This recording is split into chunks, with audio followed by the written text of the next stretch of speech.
Good evening, everyone, and welcome to the Invictus Racing League Tier 1 in partnership with gridfine.com and Venturi Studios. We are here for the final round of the season here at the Japanese Grand Prix, round 15 for the top tier. You see there Joshua Bashford coming on track. We'll just get some sound back on. Hopefully everyone is doing well in the chats, and yeah, should be a good season.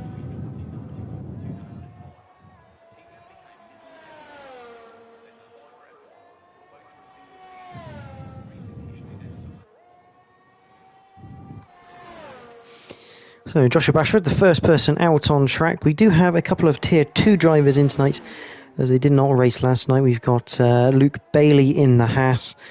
We also have Ivan Belov, who's gone in the Red Bull. Interesting how there's no Cameron Searle tonight. Bit of a shame. No Ash Tube either.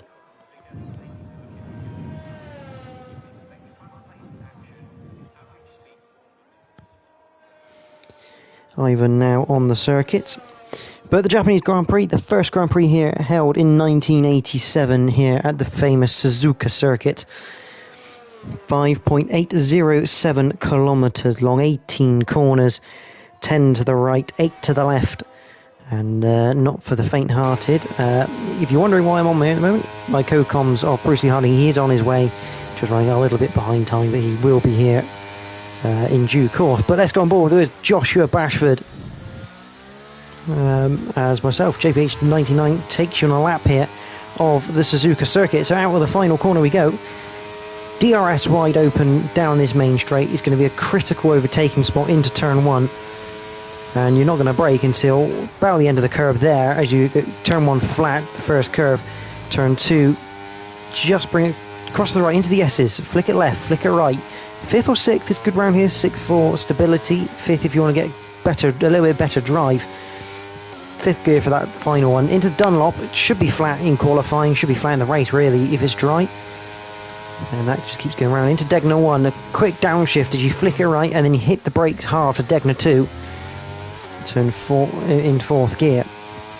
Flick it right up to the hairpin. Nail the brakes. Really important to get the exit of this right. It's really easy to spin the rears up. Get the car straight and then bring in the power. Then this long, flat right-hander of 12. And you just, even though normally you drift out a little bit, you keep it as tight as you can. Spoon down to 6th, let it roll through that first corner and let it roll into that second as you downshift to 5th to get the power band for the exit of the spoon curve. That's pretty vital as you head up the straight then towards 130R. Absolutely flat chat. Flick it left. Cameron Searle has entered the lobby. Nail the brakes at 100 meters for the Casio Triangle chicane.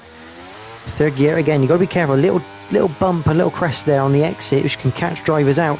Across the line for Joshua Bashford is a 1:27.616 to start us off here. Luke Bailey will be the next person to cross the line in his Haas.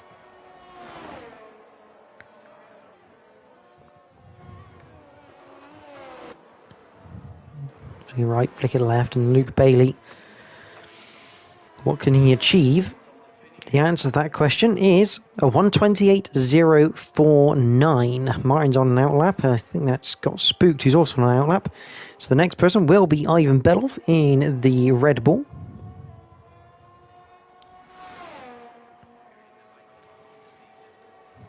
He's going to come up to 130R. Now it says purple in the middle sector, but I never really believe the map on F1. It does tend to lie to you as he goes into the Casio Triangle. To the line, and it's going to be a 1:27.487. It's the quickest time by Ivan. He is sitting on provisional pole. Owen can only manage a 1:28.9 for now, and Ginger Tiger is going to be 4th. Ginger Tiger, also one of the tier 2 guys, moving up to have a bit of a race in this category. MDJ, he goes 4th, a 1:28.050. Is that Rock Lee? Yeah, Rock Lee just coming to start his next flyer. So who's going to be the next person? I think it's going to be SFR Martin.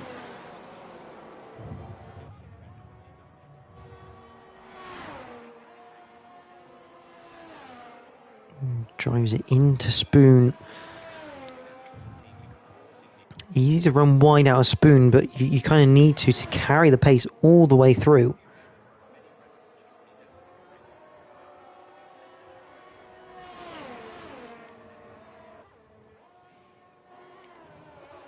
Now into the Casio triangle. The Haas goes. You see that little bump I was on about there, the kind of just a little dip. But Martin goes third, so he's got a little bit of pace here at Suzuka, which is good to see. Got spooked. He's going to cross the line. 6th place for him. The next person who will be on a lap is Rockley. He's just going through sector 2 around turn 12.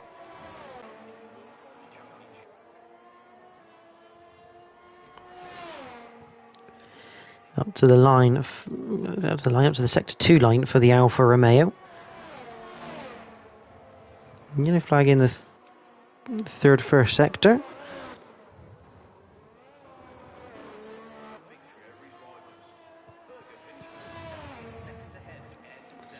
Rockley, he can place his Alfa Romeo third on the grid at the moment.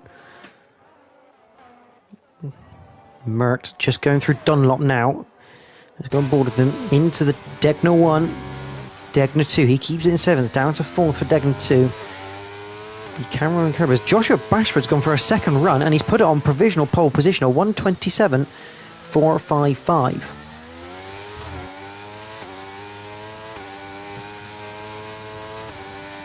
Through turn 12 we go with Merckx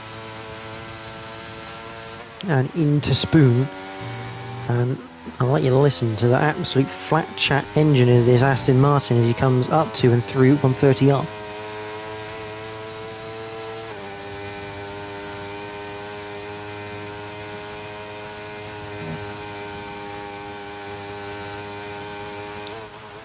Not a peep of lifting.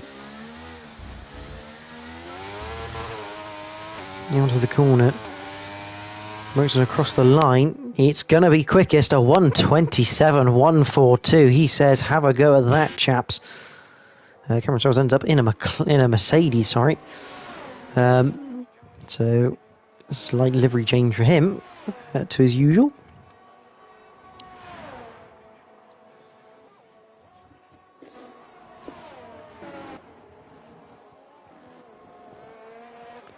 Ghost just coming through the Casio triangle now on his first attempt. What's it going to be? It's a 1:27.654. Meanwhile, Reshka, he's coming up to the line. It's a 1:28.171. So a little bit of work for Reshka to do. But he's currently not last as Owen now is coming out of the pits. Cameron Searle.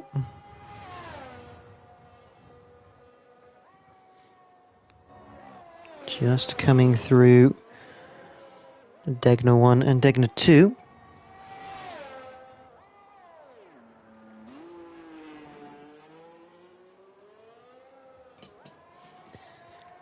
Through the hairpin, through 12 and up towards Spoon Curve.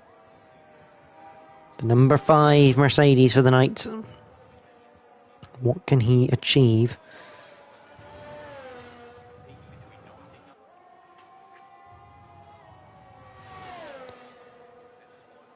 Over the brow, coming up to the crossover, just before you hit 130 up.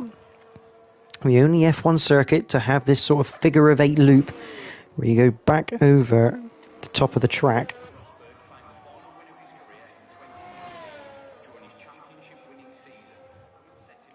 Across the line, it's 5th place for Cameron Searle. And a little bit of connectivity buffering, I'm going to call it. Ivan Belov looks like he is currently on a lap, as is Luke Bailey just up the road from him.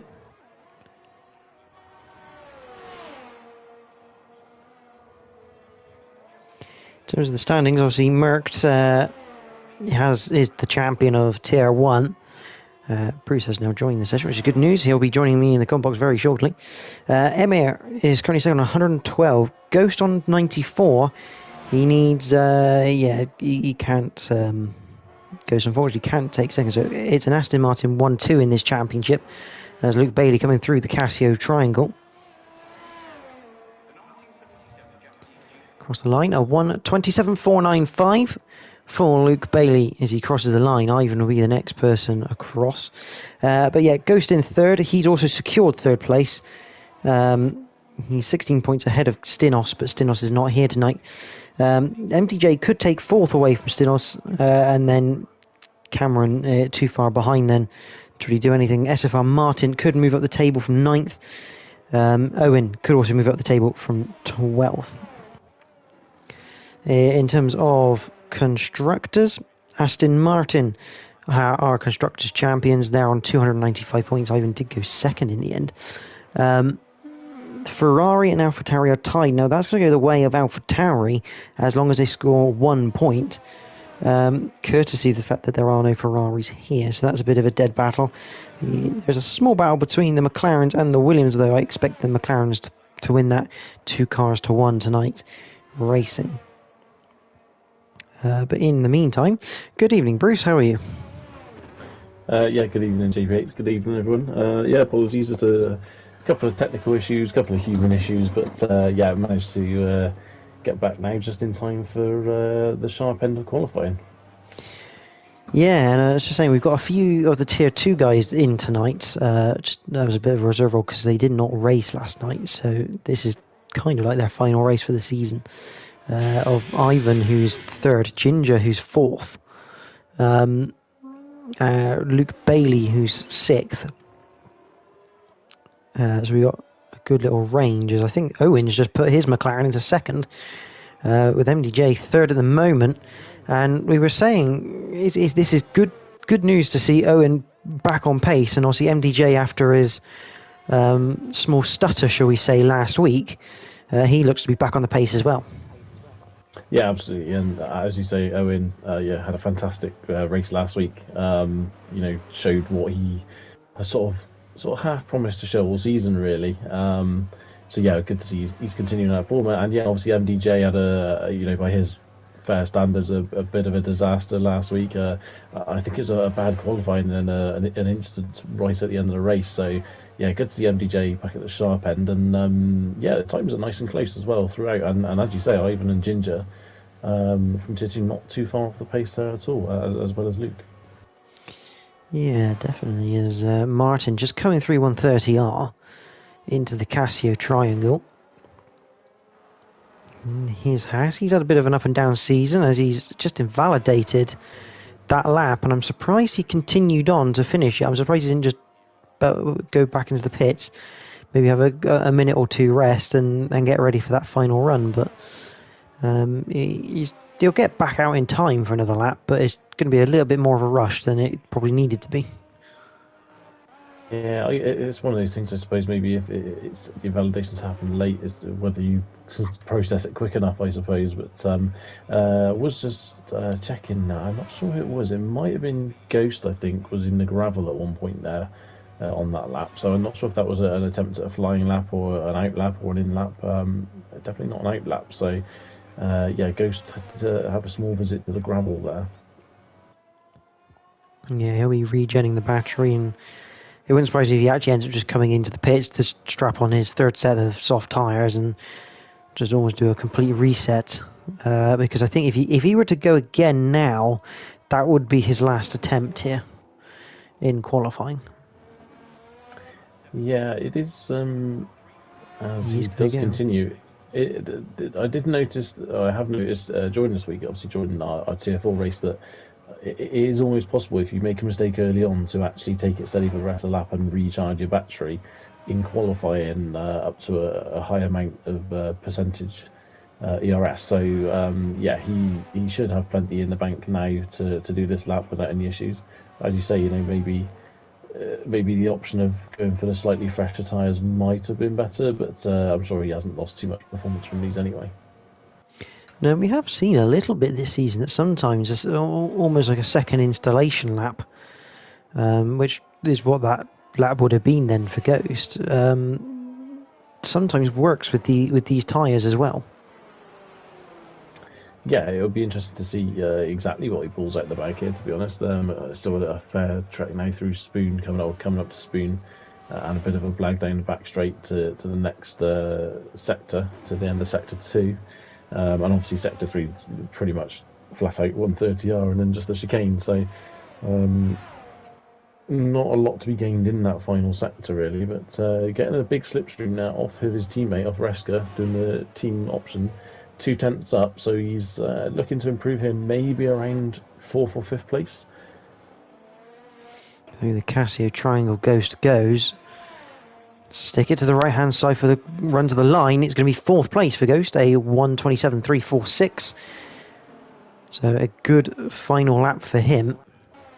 As now Reshka, his teammate, starts his final flying lap of the session, and we're going to have an absolute gaggle of cars coming out on their out laps at the moment. So we're going to see a lot of times at the end of the session coming quite thick and fast. Yeah, definitely. Just looking now, who's behind Reshka is on their out lap. I think they'll make it to the line, but it's going to be tight, isn't it? I think for some of them. Yeah, it looks like Martin and I think Rock Lee, the two behind Reshka. We've also got Cameron Searle, who Reshka's now just overtaken. He might need to get a bit of a jiffy on. Yeah, Cameron just spun on his outlap actually through out of the second Degner. So yeah, a little bit of a moment there for the Mercedes driver, but yeah, no damage done by the looks of it. So yeah, I think he should make it okay, but it's going to be borderline for a lot of these people, and they're going to have to be pushing hard in order to make the line and going to take some performance out of those tyres, I think. Yeah, meanwhile, Reshka, we don't normally get to see much of Reshka during the race, but it is good to see him when he is on camera as he heads into the Casio Triangle. He's going to look to improve on that 28.171. He's just outside a second at the moment of Merckx. He comes to the line, it's a 27.952, so the whole field at present covered by less than a second, which is... He'll have to try and get back into the session. The question is, we've got Owen on a lap, we've also got Merckx on a lap. I think Joshua Bashford might be the first one. Oh, well, spin for Rock Lee. Oh, Luke Bailey's retired, and a spin for Rock Lee at the first corner. He's just run a little bit wide, got on the curb and lost the back end, so that's his qualifying done. And MDJ is also finished for qualifying as well. Yeah, well, I'm trying to work out MDJ, because that looked like he'd gone off at Degner 2, and Rock Lee's car, it looked like he may have retired on the circuit, which he's not really meant to do, judging by the map. But across the line for Joshua Bashford, he's currently third fastest and a 2.3 at the moment from McLaren. I mean, they would be absolutely delighted if that stands. Merckx, meanwhile, puts in a 26.793. Whilst I am enthusiastic... Oh, Ginger Tiger out of nowhere, a 27.146. Owen has made a mistake, so he's not going to finish his lap. Got Spooked is coming up to the Casio Triangle. But I don't think anyone's touching that 26.793 of Merckx. That is an astounding time. Yeah, it's great. That's a great effort from Gottspook, though. He's not that far off the pace there of Merckx, so that's excellent stuff from the Alpha driver. And I think it's just Cameron now, I think, to cross the line. I think everyone else is done. And it doesn't quite beat his time there. It's just 7.9 slower. So it is Merckx once again on pole position here at Suzuka, followed by Gottspook. And a little bit of a surprise as Ginger Tiger picks up P3 here in qualifying. The two McLarens 4th and 5th. That's your top 5. But that's a great effort from Ginger Tiger, the top of tier 2. That might be a favourite circuit of his mine, because as we all know, everyone's got their favourite circuit where they're quickest at, and sometimes that means you do go as quick as the tier above you at times. Yeah, I'm beginning to think maybe it's just the luck of the Aston Martin in this lobby. Maybe that's what it is. there's a performance advantage just in the pure colour of the car or something. But so the rubber, the green, as they say. Exactly, the rubber, the green. But yeah, it's a great effort, to be honest. Fair play. It's a good show in there from all the Tier 2 guys. Would you like to take us through the final grid order for the season? Absolutely. So Merckx there on pole position, continuing his stunning run of form this season. We've got Spooked in the Alfa Romeo second on the grid. Ginger Tiger third with Owen fourth. Owen's teammate Joshua Bashford fifth in the McLaren with MDJ sixth. Goes seventh and Ivan Beloff eighth. Luke Bailey ninth. Rockley 10th. Cameron So 11th. Martin 12th. And Rashka in the AlphaTauri bringing up the rear of the field. Brilliant, and we're going to be jumping into the race very shortly. The race, 27 laps long, if I remember correctly, everything. But I was doing a few calculations earlier, and to this point, the drivers that have done every single race, and including the sprint race, they've done 2,165.413 kilometres this season so far of racing. And this Japanese Grand Prix, another 156.789. So in total, this season is going to amount to 2,322.202 kilometres if you were to do every lap of every race. Yeah, I'm gonna 100% take your word for that. I'm not gonna try and work that out myself, but yeah, it's you know, it's a long season. Don't get me wrong, but yeah, we've seen some great racing, and yeah, trying to complete every race. Has anyone actually completed every single race this season? Is that on the cards? That is a very good question, actually. It's not an easy thing to do. I know Merckx has retired once, I believe, if I remember rightly, in Jeddah. Could be wrong. It's either Jeddah or Monza. I think it was Monza he might have retired at.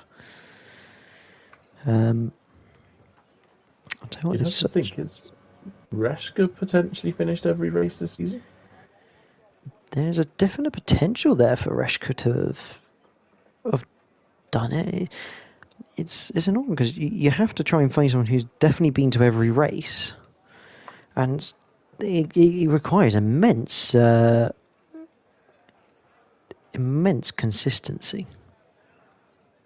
Yeah, it's not an easy task. It really isn't, and yeah, as I say, it's quite a rare occurrence. But you know, obviously we're probably not going to be able to work it out in the next sort of 30-40 seconds. But you know, if anyone has completed every single race, you know, whether that's in tier 1, 2, 3, or 4, then you know, it's an excellent job done really for them, and yeah, getting plenty of miles for their money, that's for sure.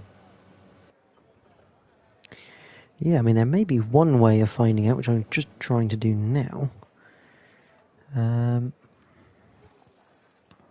have a look here. Not done all the races.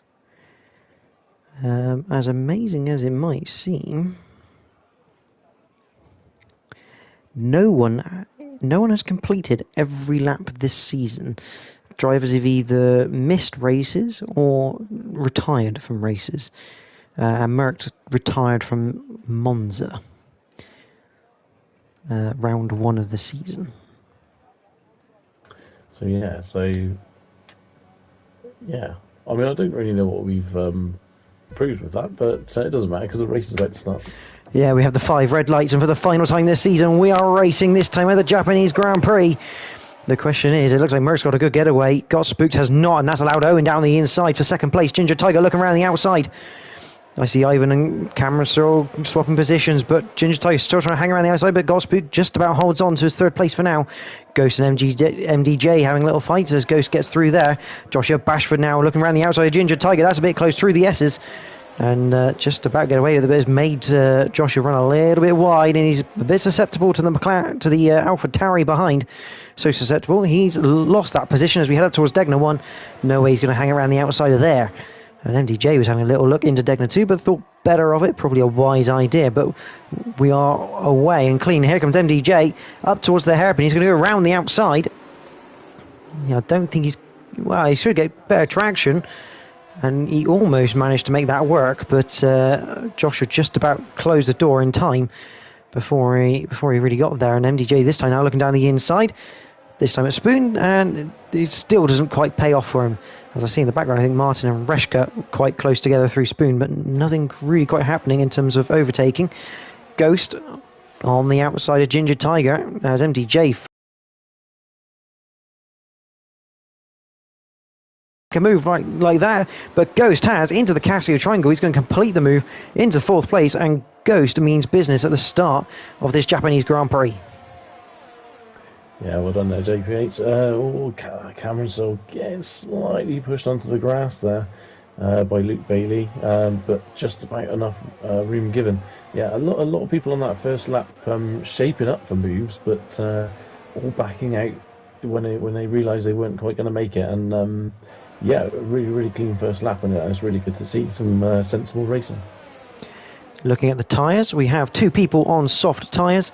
That is Owen and Ivan. 4 people on the hard tyres, which is Mert, MDJ, Rockley and Cameron. The rest of the field all on medium compounds. So that makes MDJ's movements up the field quite impressive, being that he's on that harder compound of tyre. Although I think there's a few people this week have felt that hard tyre is actually a slightly nicer race tyre around this circuit. Yeah, as you say, it's interesting to see everyone going with the slightly different strategies here. I know Owen on the soft, obviously making those softs work, getting to the front of the field early doors. He'll now be aiming obviously to pull away from Merck as much as he can, but I would suspect maybe those softs are probably only sort of good enough for maybe 7 or 8, maybe 9 laps potentially.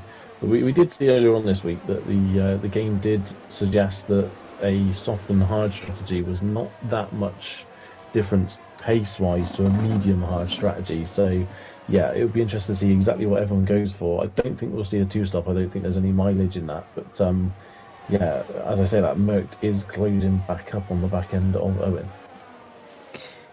Yeah, so this is going to be an interesting little gap builder, because Merck's going to want to stay within a second to get the DRS down that main straight, because you get the feeling the DRS is a very powerful thing, even though you've only got one hit of it down that main straight. You know for a fact that if Merck loses that DRS from Owen for lap 4, or even for this lap, Spooks has got a good chance of getting past him using that DRS. Yeah, absolutely, 100%. And obviously, Gotspeed being on those medium tyres as well is going to make a massive difference. But we know how good Merck is in these situations. He's not someone to jump into any rash decisions. He'll happily sit by Owen here, knowing that at some point soon, Owen is going to have to, he's going to have to pit way before Merck is. And yeah, then I suspect Merck will probably stretch his legs. I wouldn't be at all surprised if he's actually saving DRS this entire time. And he is closing up on the back of Owen now. Yeah, the slipstream up to 130R is strong, and then you get the DRS for good measure down this main straight. We're on board with Merck as we head through the Casio Triangle. But you can just see that McLaren pull away a little bit coming out of the triangle with that extra grip, and Merck interestingly deciding to not draft behind Owen. Do you reckon this is a case of, because the other thing to note is that this track is very fuel hungry, especially if we go green all the way to the end. Is Merck kind of maybe trying to do a little bit of fuel saving now whilst he's behind Owen, use Owen to push the air? Yeah, potentially. Yeah. As you say, we've seen this week that Owen runs wide, but does regain it, and Merck's about to make the move, I think. And there he goes. Yeah, so one mistake from Owen, and it left the door wide open. Reshka and Martin are swapping positions. That was coming through the Degners as well. But I think Owen will be a little bit annoyed with himself, because it's an easy mistake to make through Degner 1 to run wide, but it's a bit of a silly one all at the same time. Yeah, absolutely. It doesn't take much. If you maybe just took a bit too much curve on the apex, it can push you out, or maybe just that slight bit too quick, and that's forced him wide. But he'll be looking now to try and keep up behind. And as you say, the slipstream up to 130 yards pretty significant, and he just needs to concentrate on a good exit. But he's under threat from Got Spooked as well, so he's got to be careful here. But I think Owen now, you know, hopefully for him, he can get the DRS and get back past Merckx. So you've got 4 tenths of a second for Owen as we come down the main straight. Then Got Spooked. Ghost was going to go with Owen there, but Owen down the inside opens the door. Merck runs a little bit wide, but he's going to keep second place for now. He looks for a switch back through 2, and Spook's off the road. Does rejoin, and actually that's a pretty safe rejoin in the place that he had to get back on the circuit. That's a really job well done there from the Alfa Romeo. But it looked like that Owen just had a slight little bit of connectivity lag, shall we say. And I think I wonder if that's just kind of affected Scott Spook there, unfortunately. But Merck, there was a nice little switch back through 2 to regain the lead. Yeah, absolutely. You know, a great effort from Owen there to send it down the inside, but maybe just a little bit too much speed. And I don't know, maybe we're seeing now the soft tyre starting to go off because Ghost is looking quite racy behind Owen now. You'd have to think Ghost is probably one of the guys that could take the fight to Merckx at the later stages of this race. So yeah, it would be interesting to see now what happens with Owen, but I think we are starting to see those early signs of degradation on those softs.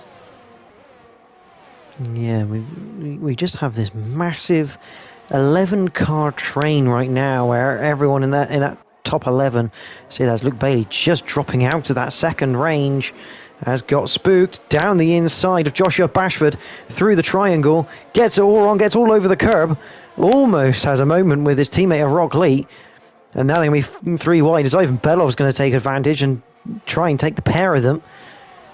Although Got Spooked looking almost to go down the middle of the 2, deciding very much against it. We don't want to see any Senna Prost incidents into turn 1, that's for certain.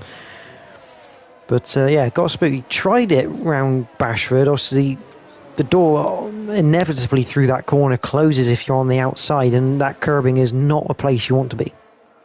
No, definitely, 100%, as you say.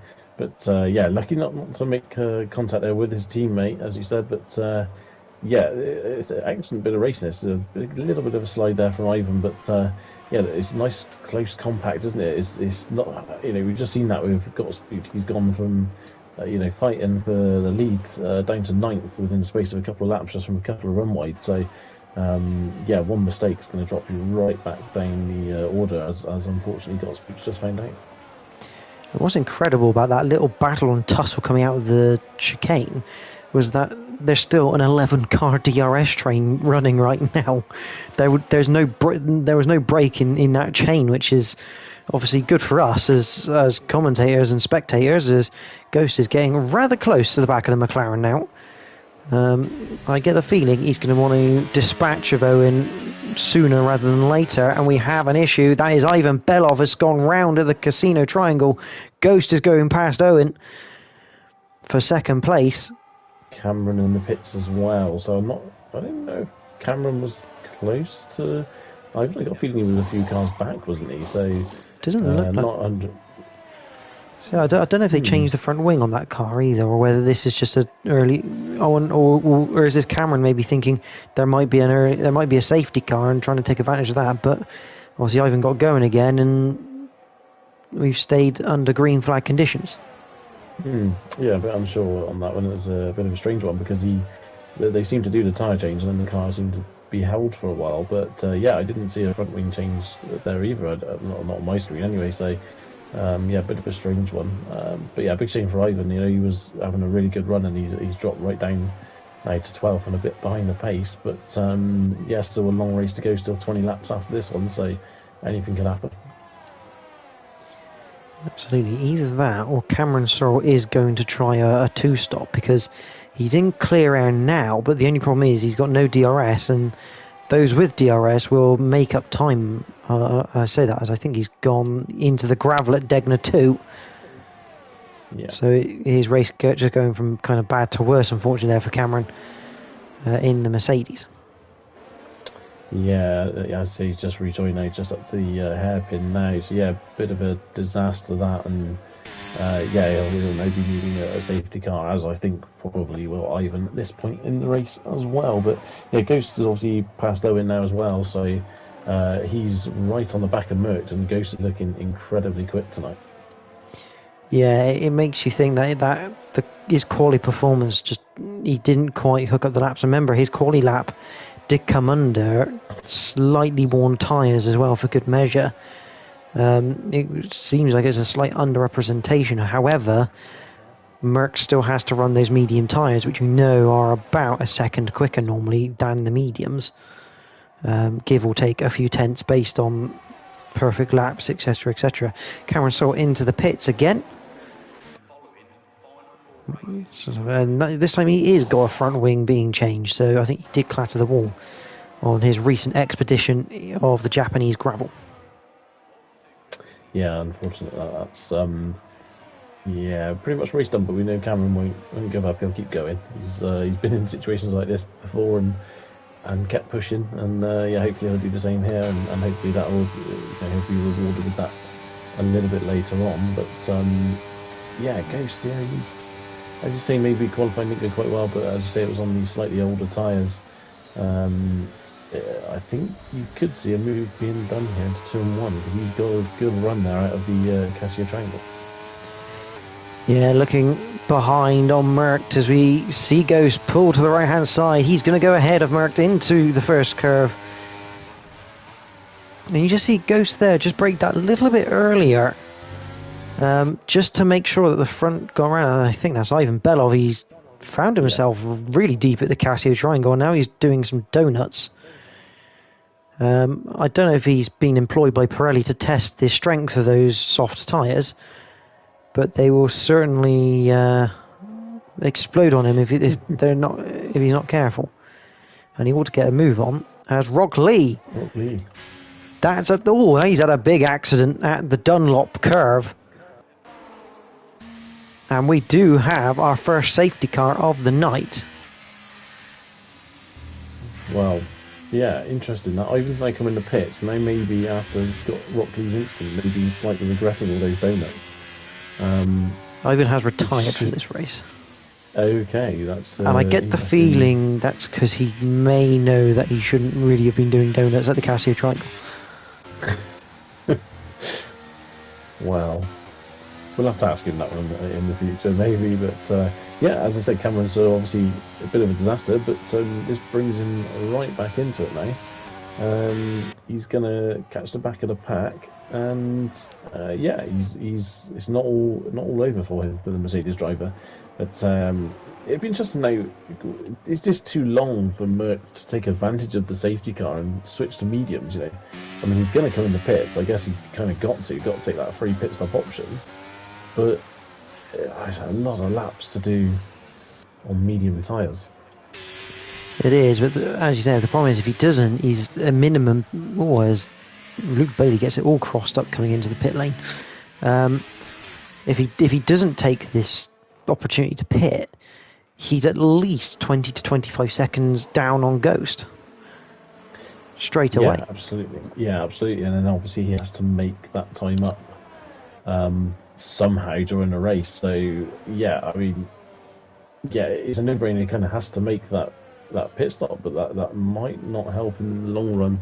But then again, we've seen some pretty special things with people driving well into the sort of 75-80% tyre wear on this game already. So yeah, I wouldn't put it past Merck. One thing's for sure, I think Ghost's going to have his work cut out at the restart to keep him behind him. But yeah, it's yeah, game on definitely, I think, at this point.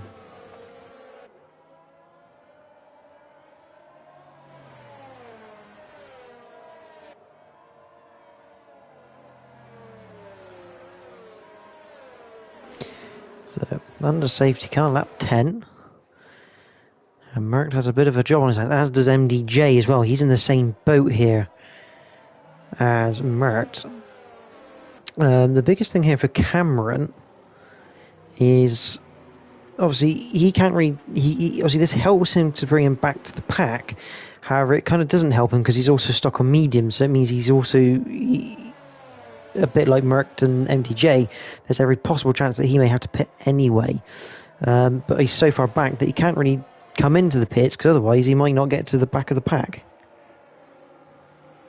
Yeah, that is true actually. Yeah, he kind of does have to get a bit of a move on. I'm surprised the safety car comes in the end of this lap. It's normally quite generous in letting everyone catch up, but I'm willing to be surprised. Ivan in the chat apologising and saying he didn't realise donuts could cause safety cars. I don't know if he's joking or whether or not he genuinely thought that that's what he'd done when it wasn't the case, and that he just left the circuit and done a runner before he gets lynched by everyone. But yeah, he's Ivan. If you are listening, then you're in the clear. It wasn't your donuts that did it. It was wheels going flying at the top of the S's. Yeah, obviously an easy thing to do that what Rock Lee done. I mean, I very much suspect that he kind of clipped the grass on the outside of the corner because we know it's easier to do, it's easier to run wide at the Dunlop curve. And obviously you do that, your car goes round, and you are a complete passenger. You either end up going into the inside wall, or you get really lucky and just spin to the outside and are able just to carry on with no real damage. Unfortunately, Rockley got the former rather than the latter, and it was the end of his race. Yeah, it's a massive shame for Rockley. Yeah, I think we've seen it before as well, even without running wide on it, that you kind of get a rhythm up through the S's, and then it can sort of lead you into a false sense of security with that corner, and sometimes it is easy to lose it without getting anywhere near the curb as well on that particular corner. So yeah, it's a massive shame for Rockley. He was having a decent, solid race there, and yeah, sad times. But he's brought everyone else close together now, and as you say, Cameron's now caught the back of the pack. So we're back to an 11-car DRS train by the third lap after the restart, I should imagine. And the question is, if the safety car will go in this lap. Obviously, I very much suspect that if the safety car does not come in, it would not surprise me if Cameron quickly dived back into the pits to fit his hards back on the car, because he only done about 1 or 2 laps on them before he came in the pits, I think. Yeah, that is true. Yeah, I think it's highly likely that the safety car will come in now on this lap, I think. With everyone all bunched up already, I should expect that to happen. But yeah, if it didn't, then yeah, it would be a good tactical choice there for Cameron to get back on those hards, knowing then he'd be able to get to the end of the race pretty safely on that compact. And this will tail up to the second sector line, and the safety car will be coming in at the end of this lap. See, standard procedure, the lights tend to go out around the sector 2 line unless the game decides, actually, I'm going to give you 2 seconds to sort yourselves out.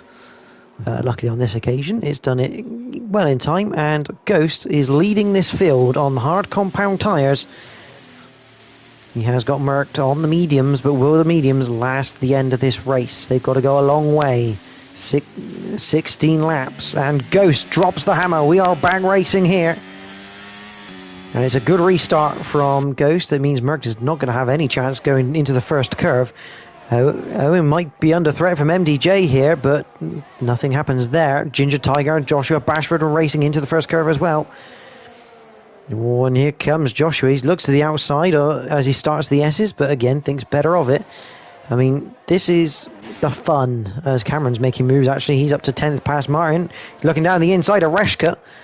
Space given, and good racing from the pair to get through there safely as Cameron up into 9th place now. Mercked right on the back of Ghost as we enter Degner 2. The top 4 covered by, well, I don't know, about 0.8 of a second. It's fantastic to see.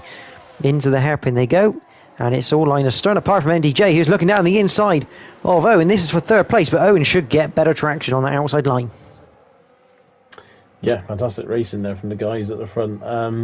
Yeah, there was a little bunch as MDJ goes up the inside and moved on there into Spoon Curve. So a fantastic move from MDJ, who does run wide though and maybe gives Owen a look back down the inside. But yeah, moved done for MDJ. It's just whether he can hold it now down to the 130R. But yeah, a really, really good restart there from Ghost. and yeah, a little bit of bunching towards the back, nearly caught Luke Bailey. I had to take a little bit of avoiding action, but luckily no harm done, and a good restart for Cameron, catching Martin sort of half asleep on the restart, getting that move done before turn 1. Merc right on the tail of Ghost. He's going to look to the outside of the first curve. No DRS yet active. And Ghost is going to hold on. And this is all good for Ghost's potential of winning a race this season. And he'd be the only non-Aston Martin to win a race if he does manage to pull this off. And I think he'll very much take that achievement for this season after the Aston's dominance. But Merc, he has to get past Ghost early, especially if he thinks a bit like us, those tyres will not go to the end. He's got to get past and start building that gap. Absolutely, yeah, just in case he feels that he needs to pit again and get some new tyres, maybe some softs towards the end, just to try and catch up a bit of a deficit. But yeah, this is going to be sort of half frustrating Merc really at the moment. As you say, he's going to want to get past. But Ghost's car looked fairly quick in a straight line. Yeah, this is obviously one of those old school circuits which, to be honest, it's a fan favourite, it's a driver favourite, because it's one of those circuits that if you make a mistake, you get punished for it, because there's no such thing other than 130R and at the first curve. There's no such thing as runoffs around here. It's just straight grass, which I absolutely love. But it's also a difficult circuit to really overtake on without having that straight line pace, as DRS gets enabled. So it does mean that you can run a slightly lower wing to make sure you've got higher top end and still be fairly competitive through the corners during the race, because there's not a lot of room, and as long as you position your car correctly, the bloke behind you can't get past you. Yeah, it is very, very much a single file circuit for the most part, as you say. But we have seen some moves in some unusual places already tonight, so yeah, I wouldn't be surprised if we see a couple more attempts at some more unusual places for overtaking. But I've noticed now this sort of not really a fight, because they're not actually fighting as such. They're all sort of line astern, but the train is starting to catch the back of this lead pack now, and in fact I think we can actually call that the lead pack. And Luke Bailey's off. Spin. Yeah, he's quite a long way off as well there into the gravel on the exit of the hairpin, so a bit of an unusual one. Can't see if there's any damage on his car. Could be that he's just hit the brakes and the front or rear right got on the grass. Is an easy thing to do there, especially because you're trying to. It's quite a late apex, that hairpin, so you want to take as wide a line in as possible to try and square that corner up. Yeah, definitely. This could be interesting though down to turn 1, because Merc is looking all over Ghost, but MDJ is all over the back of Merc as well. So look at the drive of Ghost as well off that final corner. It pulls 4/10, or as near to it to Merc, and Merc just cannot get past. No, and as you say, that one move's gone Luke Bailey in the pits with a 5-second penalty as well, and a retirement for Luke and a safety car. Well, I'm not quite sure what this is about, but I think Merc may like it. I mean, surely if you're out there, you're going in for your second set of medium tyres, surely, because they will definitely make the end of this race. I think everyone might come in the pits, but I'm not really certain what that safety car is for. No,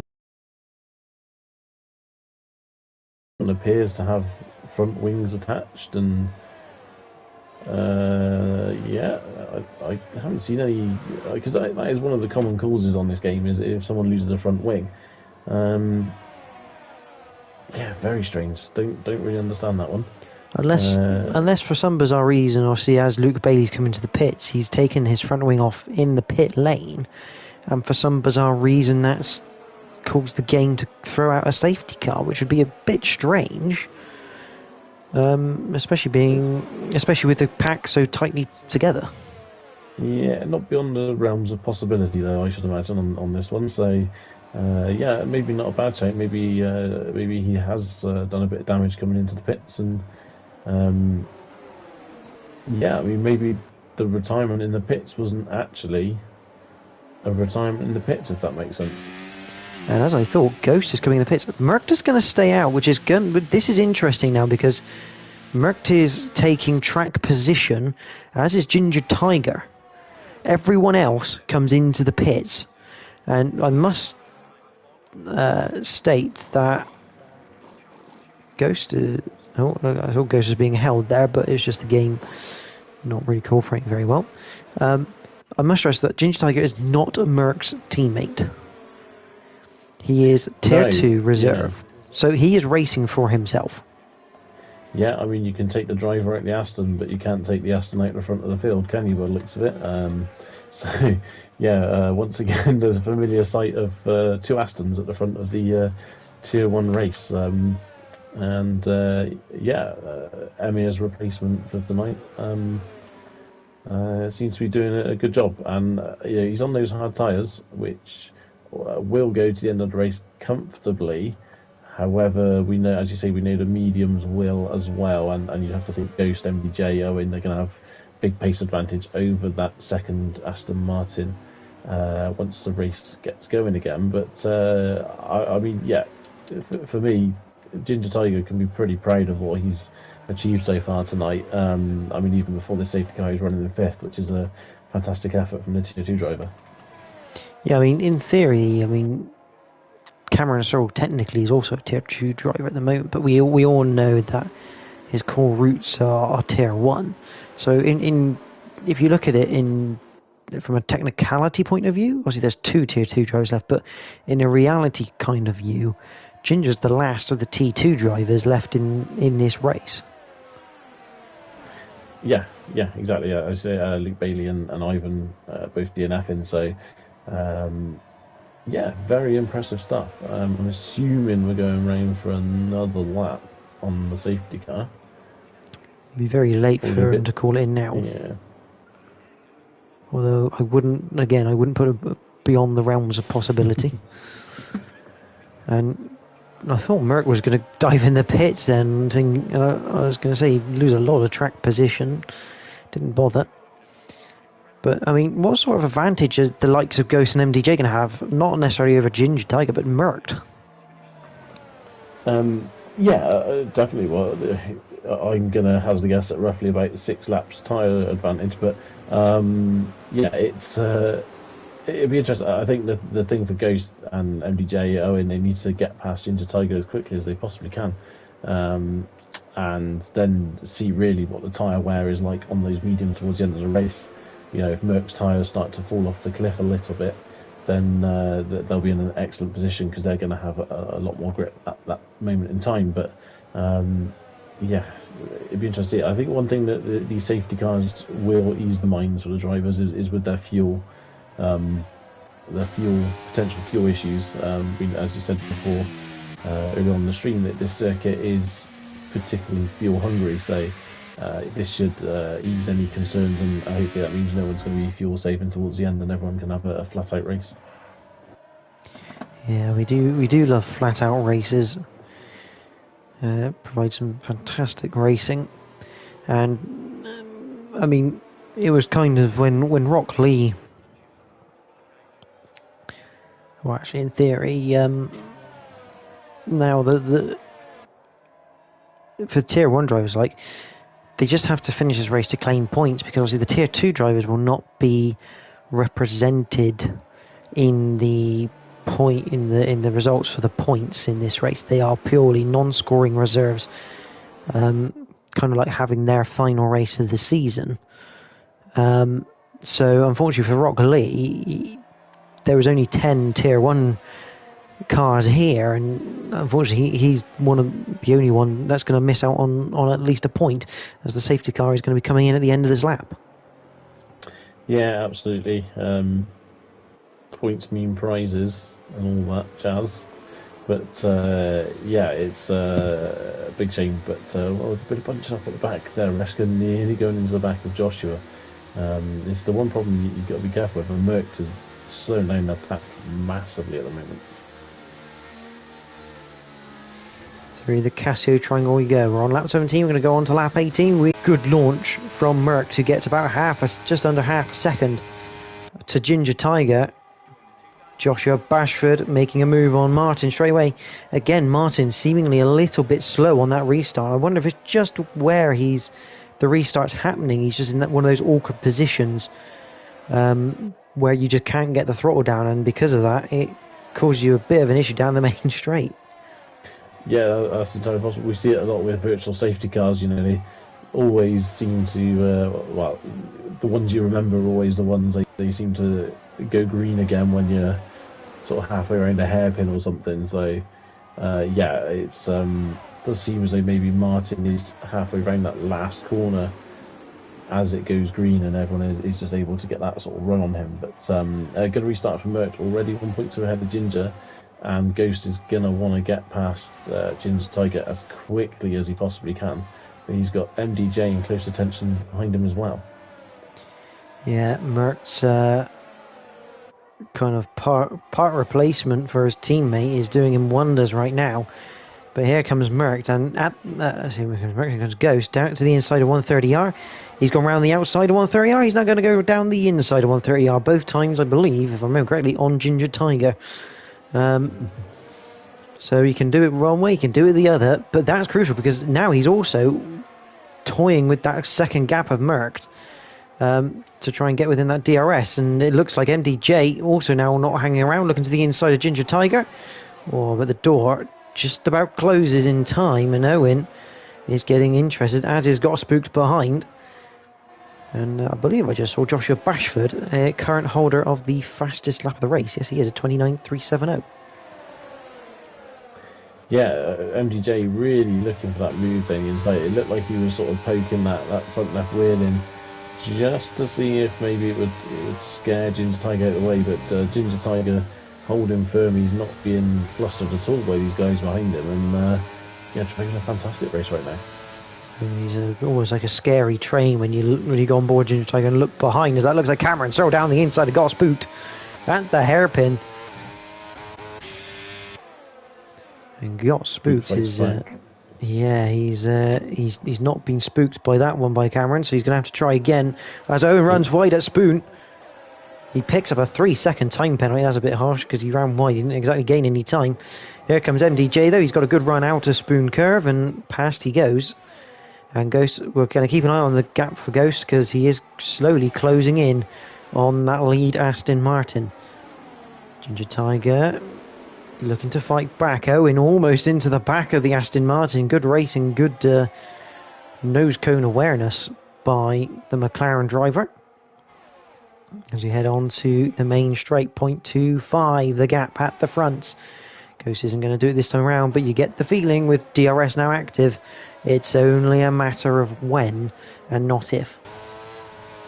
Yeah, definitely. It's shaping up that way, isn't it? Owen there just having to pay to get back into the circuit, but he's managed to slot back in fifth. But that 3-second penalty is a bit of a disaster for him.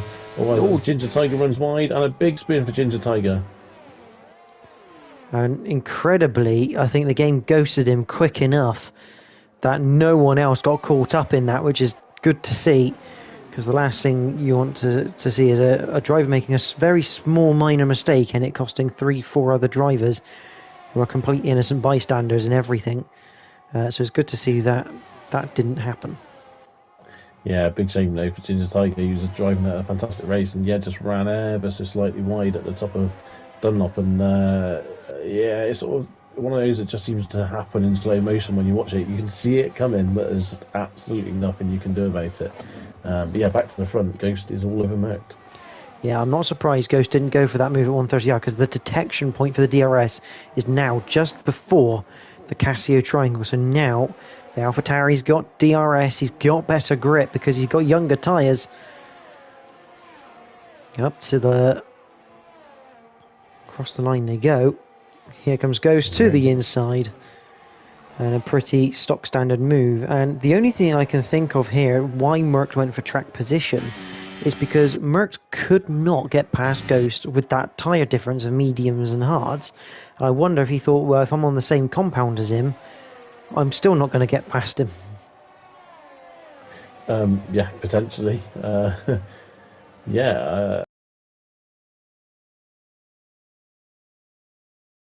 But yeah, he's going to want to stick now with Ghost as long as he can. But as I said, Ghost has looked pretty racy tonight, and I wouldn't be surprised if he pulls out over a second by the end of this lap. But it's edging that direction. Yeah, just under 0.6 at the moment between those two, and the best thing Ghost can do here is try and not use his battery and almost make Merc to use his to stay up, and kind of force Merc into a position where he's got very little ERS, which is an unusual thing for Merc, and position for Merc to be in, because obviously normally he's out in front, loads of ERS to spare, it doesn't matter if anyone comes up behind him, but now he's in a completely different position, as MDJ is now looking to take advantage of the situation and get himself up into second. Yeah, again, another one who's been looking pretty racy is MDJ, but here we go. Can Mert get enough of a run? I don't think he's going to get close enough to him, no. So yeah, Ghost ahead again for at least another half a lap. Sector 1, that's Cameron Searle's run wide. Owen. And Owen's out. I don't know what's happened to him, because that car looks like it's still moving. Yeah, that car is still moving, but Owen has retired. And that's a big shame, because I was looking forward to seeing Owen finish the season in the car, but obviously he's accidentally pressed the ejector seat, and he's flown up into the air somewhere, it must be, by the looks of it. Very James Bond of him. And Ginger Tiger's gone round at Dunlop again. I get the feeling he may come in and just strap on some different tyres, because still finish, but maybe just strap on some tyres that are going to be a little bit more comfortable to the end of this race. Yeah, definitely, and you never know, he may be able to sneak that fastest lap as well by doing so if he straps on the softs. But yeah, I think a bit of a strange one though, and obviously Cameron was really, really wide out of turn 1. And then all of a sudden it popped up that Owen had retired, but that seemed to be after Cameron had rejoined, so yeah, unsure exactly what happened. They were all very close to each other, so maybe a little bit of contact, or maybe Owens had a disconnection issue, which we have seen before in this game, was just immediately DNF people. Was Ginger Tiger out with the second part of Spoon, nearly loses the back end, and if he'd have gone then, I think we would have seen another safety car. Cameron Sorrell gets past Owen. Meanwhile, Merc gets within 0.2 again. It looks like Merc can only pull about 1/10 of a second on Ghost in that DRS zone, which is absolutely fantastic if you're Ghost, because this is very comfortable right now, even though it's only a half a second gap. Yeah, I don't think Ghost will be feeling flustered right now. He's looking... Actually, no, I'm saying nothing, because I know if I say something, then something will happen. But yeah, at the moment he does look fairly in control of this situation, and not panicking at all. And you know, he's got that added bonus of knowing that MDJ is just behind Merc as well, so Merc's not really been able to focus 100% on what's in front. He's having to look a little bit in his mirrors as well. Yeah, good evening to Lucas Blaha, who's very much at this stage provisionally the Tier 4 champion, are very good. We'll call him a frenemy. In Tier 4, he races with us, but we head through 130R for the 23rd time in this race, and once again Ghost has half a second going into the chicane, and that's going to be about 3/4 so he's got increasing even more, 6/10, 7/10 on the exit through the last corner. That's going to be about, I don't know, half a second by the time Merc gets to turn 1, and there you go, 0.43, so a couple of tenths this time, a few tenths taken out by Merc, but it's still nowhere near enough. Yeah, it looks like Merc has got the pace to keep with Ghost here for the whole lap, but just that drive that Ghost gets out of the final corner, it's just enough that Merc can't make the DRS work for him. Another person here also who obviously was fighting for the lead and then dropped down to 9th with a couple of errors in a couple of laps, got spooked. He's in 4th, he's got no pressure from behind, so he's fully focused on this fight at the front, and yeah, I wouldn't be surprised if he could get involved in this too. Yeah, maybe munching a bit of popcorn at the moment, just seeing how things go before deciding his next move.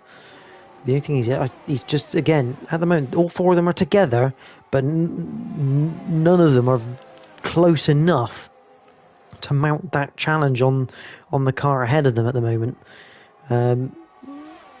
But I think Ghost is running a very low wing setup as Reshka picks up 3 seconds worth of time penalties. I don't think he's going to care at this stage in the season. He's going to be happy just to finish this race and score some more points on the board, because he'll be the first to say that he probably isn't off the pace of the Tier 1 guys, but I think he's done exceptionally well this season, just making sure he finishes, and he's a crucial part of that team dynamic with him and Ghost, as he is a very good person to set up the car. Yeah, 100%. Yeah, Reshka has had a decent season, to be fair. Especially the latter half, he seems to have been a lot more consistent. But this is very strange. It looks like Merck's taking a little bit more curve through the final chicane, which is perhaps allowing Ghost to get that acceleration slightly earlier. Although Ghost did have a slight wobble on that last lap, and Merck was a lot closer to him. So. Still, a couple of chances here for for Merck to get past Ghost, but obviously the last lap it's pretty unlikely. As Ginger Tiger does get that fastest lap, so fair play to him. That's a good effort there for the Aston Martin driver. But really, that the last lap, it's unlikely to see a move unless it's a bit of a throw it down the inside, because there's obviously going to be no DRS after you get around that first corner. Yeah, absolutely. Just see how this goes, but Ghost doing a really nice job of controlling this at the moment. Quarter of a second. This is the closest I've seen Merck for a little while. We said he's been taking about 2 to 3 tenths. He does light up the rears a little bit, and that might allow Ghost just a little bit of breathing room. But here we go. On board with Merckx, down towards turn 1. Round the outside, and not gonna happen. Merckx is, unfortunately, that move not quite happening for him. Ghost is going to carry on in the lead of this race. But you kind of get the feeling that in reality, Merckx probably didn't want to make that move there, because Ghost would have had DRS for the last lap down that main straight, and we know how quick that AlphaTauri is. Yeah, definitely. But then I guess when you're racing, you just want to be in front, don't you? It's just one of those things. But good positioning there from Ghost. Signalled his intentions that he was going to defend to the right pretty early on, and sort of gave Merckx no option but to go the outside and try something special. And fair play to Merckx. He went for it, didn't quite pull it off, but he's right on his tail again. And I'm currently on board with MDJ, and he must be watching this thinking, come on boys, you get involved with each other here. I can sneak a win out of this if they get a little bit too close for comfort. Another battle that's closing up is Joshua Bashford and Cameron Searle, so we'll keep an eye on that for everyone. As we come to the end of this race, we're going to go on to the last lap here at the Tier 1 Japanese Grand Prix. The last time, it's the last 5.8 kilometres of the season.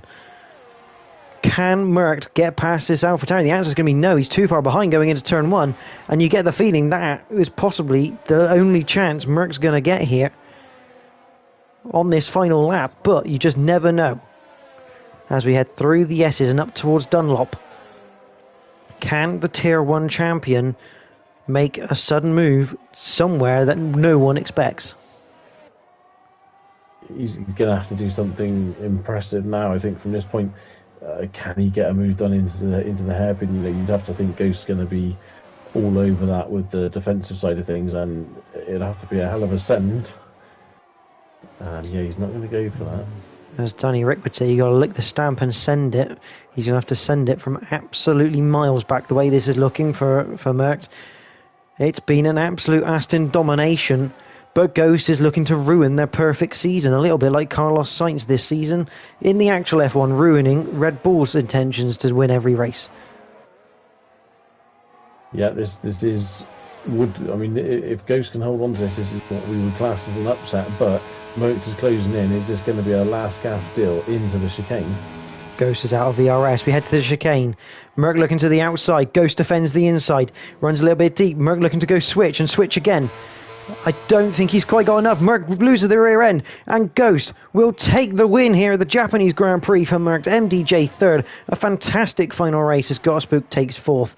Joshua Bashford in fifth. Cameron Searle will come home in sixth. SFR Martin in seventh. Reschke, a fantastic eighth place for him. And Ginger Tiger. I mean, fair play to Ginger Tiger. He hasn't given up. He's gone in, got a set of fresh tyres, done the fastest lap. And he's probably enjoyed himself these last few laps on those soft compound tyres, having that much grip at the end of this race. But Ghost ends the Aston Martin dominance of season 17. Yeah, only the 15th time of trying this season as well. But yeah, fantastic to see a different car. And fair play to Merckx and Emir during the season in the Astons. You can't take it away from them. They've been the absolute class of the field. But it is refreshing to see a different driver on the top step of the podium. But yeah, a really well-driven race from Ghost. And yeah, MDJ was pretty close in behind there as well at the end. Yes, I mean, that is a fantastic way to end the season. A fight all the way through the race. Merckx being pushed all the way, and Ghost, fantastic speed from him and MDJ to really take that fight up the front. We've been waiting for it all season. It's been building and building through this latter part of the season, and these last 3-4 races have really shown that everyone else has really kind of like got their game together and really started closing in on Merckx, and it's really showing. But Bruce, would you like to take us through the final provisional results of this season? Absolutely, yeah. So making up a fantastic 6 places from 7th on the grid, Ghost takes his first win of the season with Merckx, the champion, in 2nd. MDJ 3rd in the Williams with Gotspook, an excellent 4th. Joshua Bashford just holding on from Cameron Searle there at the end. Joshua and Cameron 5th and 6th respectively. Martin 7th with Reschke, fantastic 8th. Ginger Tiger taking 9th and the fastest lap. And unfortunately retirements for Owen, Luke, Rockley and Ivan Beloff. So we're going to see if we can get Ghost and MDJ into the interview room, and we'll get a write-up from Merckx.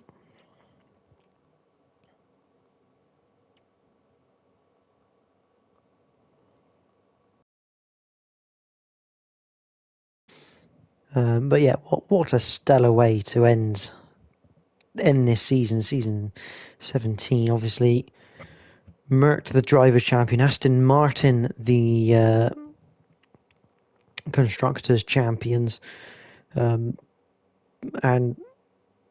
Ghost, the only winner not in green for this season. As you say, it took 15 attempts, but we finally got there, and yeah, hopefully Tier 1 continues in this vein next season, because that we want to see more racing like that all throughout the season. Yeah, definitely. As you say, it's we have noticed as this latter half of the season that whilst Emir and Merckx really pushed their advantage early on, towards the second half, other drivers have got a lot closer. So yeah, if we can hopefully continue that on into next season, then I think it won't be quite so easy for the current Aston Martin drivers. Yeah, absolutely. And so I was just going to invite MDJ to the party because it looks like he's not in this one. Oh, I did that already. Ghost was on it. Good man.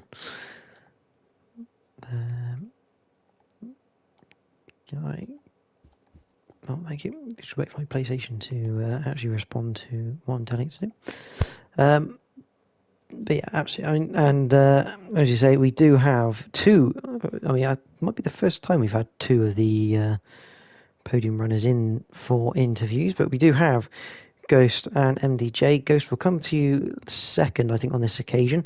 We'll go to MDJ first. Congratulations, mate. A 3rd place for yourself, and a fantastic way to end this season, which has been pretty solid, really, in terms of your results this season. Just a few, some DNFs, just kind of blemishing it, just a smidge for this season, based on where you possibly could have been. Yeah, definitely. all season long. I've been very strong, but the luck that I had throughout the season as well, most of the times it didn't go my way, and I had some crashes, some DNS, and some I didn't even start. So uh,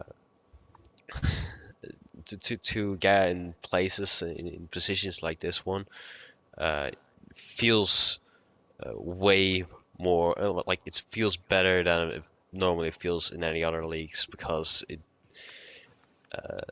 normally I'm not here because of the how unlucky I am in the season. But for today's race, it was pretty good with the P3. Yeah, absolutely. And you guys, obviously, that battle at the end. I mean, how close were you to making sort of I wouldn't call it a lunge, but a bit of a send on Merck to try and maybe get that second place away from him? Because obviously the tyre difference between you and him meant you probably did have that little bit of extra grip compared to him. But how high was that temptation just to try and put one down the inside of him?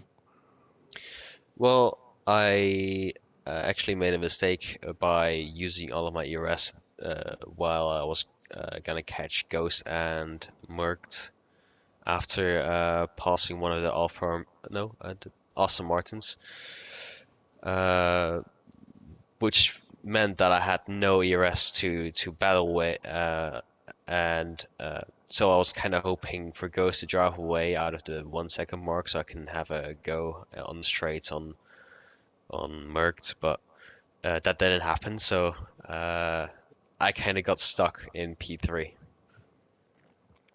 Yeah, Bruce, any questions for MDJ? Yeah, JPH, as standard, stealing half of one of my questions. But yeah, this sort of the last few races, or generally this season, you've been there or thereabouts with the guys at the front, pace-wise, and obviously we've seen that the last few races you have been on that pace. Do you think you'll be able to take this into next season and hopefully give everyone else a bigger fight? I mean, if I can keep this pace without all the with a bit of luck, um, maybe I can actually have a go in somewhere in the top three of the championship. But for now, I don't think it's going to be looking anything near it. Well, congratulations, MJ. I can say you're going to finish fourth in the standings this season because obviously Sinos didn't race tonight. So you will go up a place. So congratulations on your fourth in the championship and third tonight. Thank you. Now we come to the man who has ended Aston Martin dominance for the season. Ghost, congratulations. You finally got the victory you were looking for this season. It took, I mean, me and Bruce saying it took 15 attempts, but you're finally here. Well, I mean, 30 attempts because I didn't get one last season. So yeah, I mean, probably my best drive on this game in any league. Because qualifying, I was a bit taken aback to be so far down. Then probably had my best lap one of the whole season. And then just kept going up. I couldn't believe I just kept overtaking people, and found myself in the lead. Safety car at a great time, so I got the hards on, and I felt really confident actually on those tires to keep everyone behind. But then obviously the other safety car came out, so everyone was equalized, and I think if Merckx had pitted, then it might have been he might have pipped me. I think because it was his worst tires that helped me in the first part of the stint. Once mine started wearing as well, then we were more even for the rest of it. But yeah, having that gap in the first part and able to save the ERS to be able to defend right at the end was crucial. So yeah, I mean, it was very, very good race, and accidentally squeezed him a bit on lap 26 at turn one. I didn't mean to do that. I just understeered, but no hard feelings, thankfully. And yeah, what a race. Yeah, you say obviously you had probably one of your best ever first laps, and you made probably one of the most ridiculous overtakes around the outside of 130R, which you almost never do. I mean, kind of, but I believe, if I remember correctly, it was with Ginger Tiger. I mean, it was a fantastic move, but there was a lot of trust involved there that Ginger wouldn't just suddenly push you out wide. Yeah, absolutely. I mean, I know I haven't raced with Ginger at all this season or last season because he's always down in tier two. But yeah, I know I've heard from the grapevine that Ginger tends to be pretty good. So I just thought, you know what, just full send today because there's been other races where I've hung back a bit this season and it's not gone to plan and then things have happened and I've been unlucky. So I just thought last race of the season, I might as well just fully send it. I don't care who's on my inside at 130R. I'm just going to go for it. And it worked out. We both got through. I got a bit of curb, but no harm done. I think kudos to Ginger as well for going side by side through there because never easy.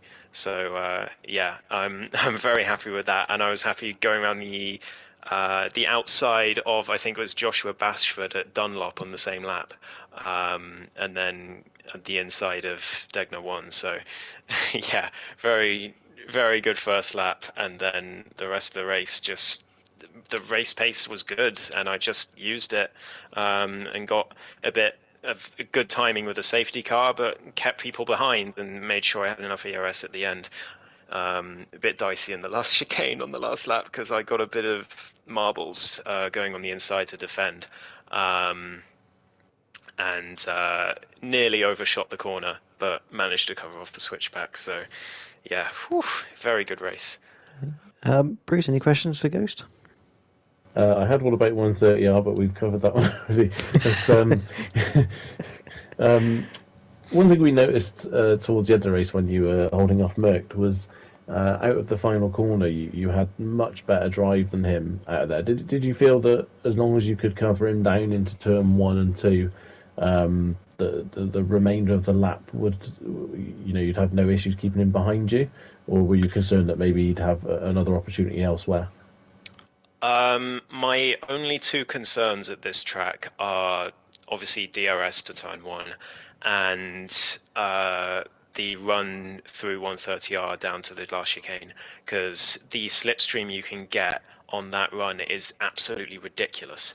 I mean, you probably saw it on stream. I mean, he was gaining 3 or 4 tenths just from slipstream on that last lap. So it was very tricky because I had to keep watch on both of those zones. So I had to get a good exit out of Spoon every time and out of the last chicane as well. But I had a pretty consistent rhythm with how I exited that chicane, and I was pretty happy with the way I was driving there. I think the most important thing for me with this win was probably that this is my 5th time racing Japan in the last 2 or 3 weeks. It's just all my leagues have lined up with Japan. So I already know the track pretty much like the back of my hand now. So it helped to have that consistent rhythm from all that practice beforehand. So yeah, just the stars aligned today, so I'm very happy.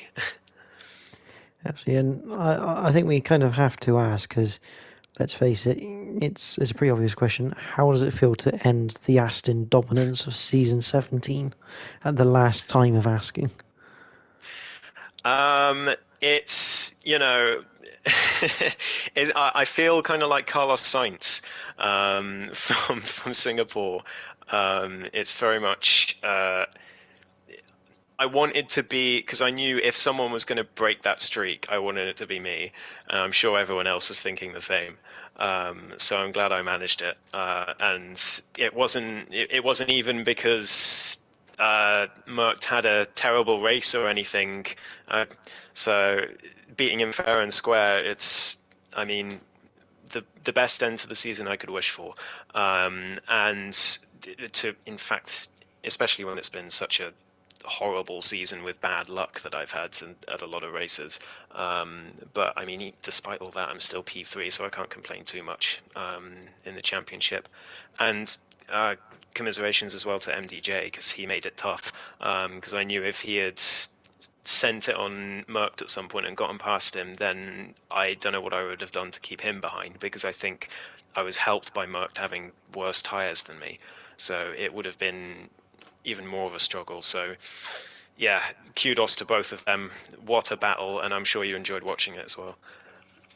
Yeah, absolutely. Well, congratulations, goes third in the championship, but the winner tonight at Japan. We do have a write-up from Mercked. He said it was an awesome race, very close field tonight. Good battles with Ghost, Owen and MDJ. He's sad to have lost the all Aston Martin wins this season, but Ghost deserved it after a very strong season from himself. He does thank everyone at IRL for the season, and he also thanks myself and you, Bruce, for commentary. Apparently we've done a stellar job, according to him. And he said, see you next season. So Merck's coming back to defend that title for Tier 1. But obviously congratulations to him for second place. And I think to some degree, whilst it loses the Aston Martin wins of everything, I think sometimes for Merckx, it's probably quite nice having that feeling that challenge is there for him. Because whilst winning is always very nice, you still want to have that sort of challenge looming around you. Yeah, definitely. As you say, everyone wants to win races, but I think everyone also wants to be racing in races as well, rather than just driving off the distance. And you know, the other guys have stepped up definitely as the season's progressed and made things a lot harder for the Aston Martins. As I say, as the season's gone on, so yeah, it would have been a hell of a statistic to have won every single race for the Astons this season. But it's a healthy situation to be in with you know, obviously Ghost winning tonight and others challenging, and hopefully it means it'll be a healthy season next season. Yeah, absolutely. And obviously next season, already in the cogs already starting to turn for that in terms of what potentially may happen. But yeah, I mean, for the last time this season, this is kind of end of the stream for Tier 1 for Season 17. I would say join us next week, but me and Bruce will not be here next Wednesday, as everyone takes their effective winter break. As we are in between seasons, there will be the RP stream tomorrow, though, from Japan, their finale from 8 o'clock tomorrow with Jack and myself. And Tier 3 also have one more race to go from China, their final race next Monday. So that'll be going ahead there. So make sure you join for that one. But if you have been watching the stream, please make sure, if you've enjoyed what you've watched, please like the stream. Subscribe to the Invictus Racing League YouTube channel to make sure you don't miss any of the remaining races that are being live streamed, and also to make sure that you're already here for Season 18 when that gets going. Obviously make sure to keep up to date with all the socials on that for sign-ups and getting entered. Also thank you to gridfine.com and Venturi Studios for partnering with us for this season. It's always fantastic to have these partners on board to kind of promote the league and help it go forward. But for the final time this season, this has been the Invictus Racing League Tier 1 in partnership with gridfine.com and Venturi Studios. From myself and Bruce Lee Harding, thank you for watching the season. We hope to see you next season. Goodbye.